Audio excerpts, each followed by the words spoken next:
आप सभी को जय श्री कृष्णा, राधे राधे। आज हम राजस्थान की जो भक्त रानी रत्नावती के बारे में हम कहानी सुनेंगे।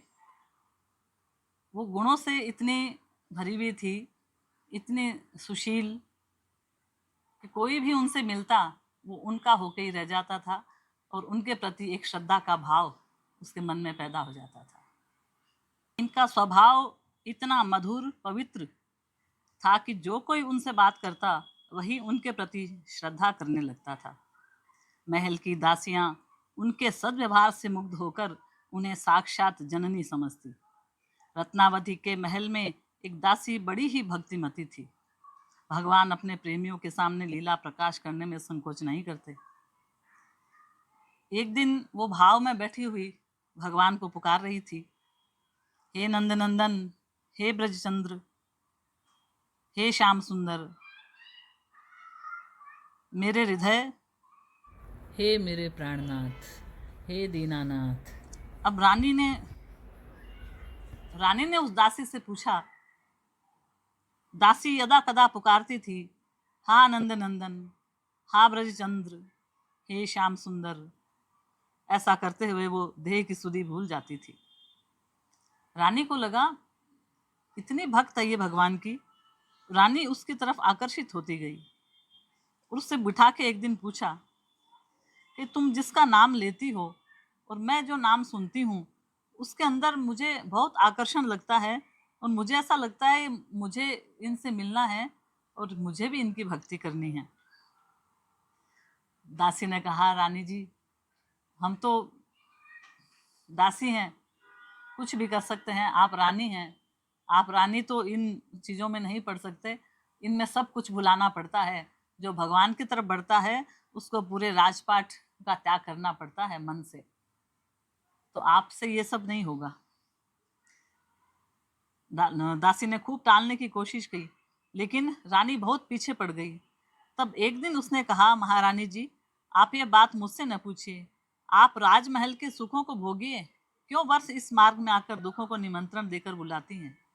यह रास्ता कांटों से भरा है, इसमें कहीं सुख का नामो निशान नहीं है। पद पद पर लहूलुहान होना पड़ता है, तब कहीं इसके समीप पहुंचा जा सकता है। रात दिन हृदय में भट्टी जली रहती है, आंसुओं की धारा बहती है, परंतु वह इस आग को बुझाती नहीं। भोग और सुखों में पली पोसी वह पंथ तो विषय वैरागियों का है, जो संसार के सारे भोग सुखों से नाता तोड़ देते हैं या तोड़ने को तैयार हैं। कहीं यदि मोहन की तनिक सी माधुरी देखने को मिल गई फिर तो सर्वस्व ही हाथ से चला जाएगा। इसलिए न तो यह सब पूछिए और न उस तरफ ताकिए। यह सुनकर रानी रत्नावती की उत्कंठा और बढ़ गई। वे बड़े आग्रह से श्री कृष्ण के प्रेम का रहस्य पूछने लगी। आखिर उनके मन में भोग वैराग्य देखकर तथा उन्हें अधिकारी जानकर श्री कृष्ण प्रेम में डूबी हुई दासी ने उन्हें श्री कृष्ण प्रेम का दुर्लभ उपदेश किया। अब तो दासी रानी की गुरु बन गई और वो भी रानी भी दासी का बहुत गुरु की तरह ही सम्मान रखने लग गई। विलास भवन भगवान का लीला भवन बन गया। दिन रात हरि की चर्चा होती रहती थी। अनूप रूप माधुरी का बखान होने लगा। सत्संग का प्रभाव होता ही है। फिर सच्चे भगवत प्रेमियों का संग अगर मिल जाए तो फिर कहने ही क्या। फिर भगवान की चर्चाएं पूरे दिन करते रहते रानी और दासी, और वो सुनती रहती। दोनों भगवान की भक्ति में लीन हो गई। रानी का मन श्याम सुंदर ब्रजनंदन के मुख कमल के मकरंद का पान करने के लिए छटपटाने लगा। वो रोकर दासी से कहने लगी, कुछ उपाय करो, मुझे भगवान के दर्शन कराओ, तभी ये जीवन सार्थक रहेगा और मेरे हृदय में आकर कहीं वो अड़ गए हैं। कुछ करो दासी। रानी ने हाथ जोड़कर विनती करी, मुझे श्याम सुंदर के दर्शन कराओ। तुम्हारे मुख से जब मैं इनके सुंदर सुंदर नाम सुनती हूँ तो मुझे उनको देखने की, एक उनकी भक्ति की और उनके शरण में जाने की मेरी बहुत उत्कंठा है। मेरी सहायता करो दासी। दासी ने कहा, महारानी, दर्शन सहज नहीं है। जो लोग राज छोड़कर धूल में लुट जाते हैं, अनेकों उपाय करते हैं, फिर भी उनकी रूप माधुरी के दर्शन नहीं होते हैं। उन्हें वश में करने का एक ही उपाय है, वह है प्रेम। प्रेम से ही भगवान को वश में कर सकते हैं, और किसी से भगवान वश में आते ही नहीं हैं। दासी के कहने पर रानी ने नीलम की बहुत सुंदर मूर्ति बनवाई भगवान कृष्ण की, और विधि विधान से उनकी पूजा अर्चन करने लगी और पूरे समय भक्ति में लीन रहने लगी। हर राज्य में कहीं कहीं बदमाश लोग भी होते हैं, नास्तिक लोग भी होते हैं। उनको चक्रधारियों ने कहा कि रानी के यहाँ पर शेर का पिंजरा भेजते हैं, अभी असली भक्त है नकली भक्त है सब पता चल जाएगा। तो उन्होंने राजा के भवन में एक शेर, पिंजरे में शेर डाल दिया। उन्होंने कहा कि अगर रानी गलत हुई तो रानी को मार डालेगा, तब सिंह को पकड़कर यह बात फैला दी जाएगी कि सिंह पिंजरे से छूट गया था, इससे यह दुर्घटना हो गई। निश्चय के अनुसार ही काम किया गया। महल में सिंह छोड़ दिया गया। रानी उस समय पूजा कर रही थी। दासी ने सिंह को देखते ही पुकार कर कहा, देखिए रानी जी, सिंह आया है। रानी की स्थिति बड़ी विचित्र थी। हृदय आनंद से भरा था, नेत्रों में अनुराग के आंसू थे, इंद्रियां तमाम सेवा में लगी हुई थी। उन्होंने सुना ही नहीं। इतने में सिंह रानी के समीप चला गया।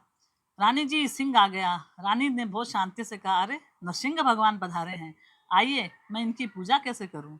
इतना कहकर रानी पूजा की सामग्री लेकर बड़े ही सम्मान के साथ नरसिंह भगवान की पूजा करने लगी। उनके तिलक लगाया, मोली लगाई, उनकी आरती उतार रही है। रानी ने बड़े भाव से, बड़े प्रेम से नरसिंह देव का पूजन किया और उनको माला पहनाई, और रानी उनकी आरती करके स्तुति करने लगी। कुछ ही क्षणों में सिंह प्रभु जो बनकर महल में निकले थे, जो लोग पिंजरा लेकर रत्नावती को सिंह से मरवाने आए थे, सिंह रूप प्रभु ने बात ही बात में उनको परलोक पहुंचा दिया और स्वयं मामूली सिंह बनकर पिंजरे में प्रवेश कर गए। लोगों ने दौड़कर राजा माधो सिंह को सूचना दी। रानी ने नरसिंह भगवान मानकर सिंह की पूजा की। सिंह ने उनकी पूजा स्वीकार कर ली और बाहर आकर आदमियों को मार डाला। रानी सब आनंद में बैठी अभी भी भजन कर रही है। तब माधो सिंह की आंखें खुली। माधो सिंह भगता हुआ जाके अपने रानी के चरणों में गिर गया। रानी जी, मुझे क्षमा कर दो, मुझसे गलती हो गई आपको पहचानने में। भगवान से बड़ा कौन है। भगवान के भक्त के लिए जो जीवन में परेशानियां पैदा करता है, उसको ठाकुर जी स्वयं संभाल लेते हैं। इस तरह से वो जाके रानी को प्रणाम किया। महाराज नंदलाल जी को, रानी भगवान के प्रेम में बैठी थी। दासी ने कहा, रानी जी, महाराज जी प्रणाम कर रहे हैं। तब रानी ने ध्यान नहीं दिया, बोला ये नंदलाल जी को प्रणाम कर रहे हैं। रानी की दृष्टि भगवान में गड़ी रही। राजा ने बहुत नम्रता से कहा, एक बार तो मेरी तरफ देखो। रानी बोली, महाराज क्या करूं, ये आंखें इधर से हटती ही नहीं, मैं बेबस हूँ। राजा बोले, सारा राज, सारा धन, सब कुछ तुम्हारा है, तुम जैसे चाहो इसे काम में लो। रानी ने कहा, स्वामी, मेरा तो एकमात्र धन ये श्याम सुंदर है, मुझे इनके साथ बड़ा ही आनंद आता है, आप मुझको इन्हीं में लगे रहने दीजिए। राजा प्रेम और आनंद में गदगद हो गए। रानी की भक्ति के प्रभाव से उनका चित्त भी भगवान की तरफ खींचने लगा। एक बार मान सिंह और उनके छोटे भाई माधो सिंह नाव में सवार यात्रा कर रहे थे। तेज आंधी तूफान में नाव डगमगाने लगी। मान सिंह जी ने कहा, भैया देखो कैसे नाव डगमगा रही है। तो बोले, कोई नहीं, आप चिंता मत करो, मेरी जो पत्नी है रत्नावती, मैं उसका स्मरण करता हूँ, अपन दोनों उनका स्मरण करते हैं। भक्त को याद करने से कोई भी परेशानी टल जाती है।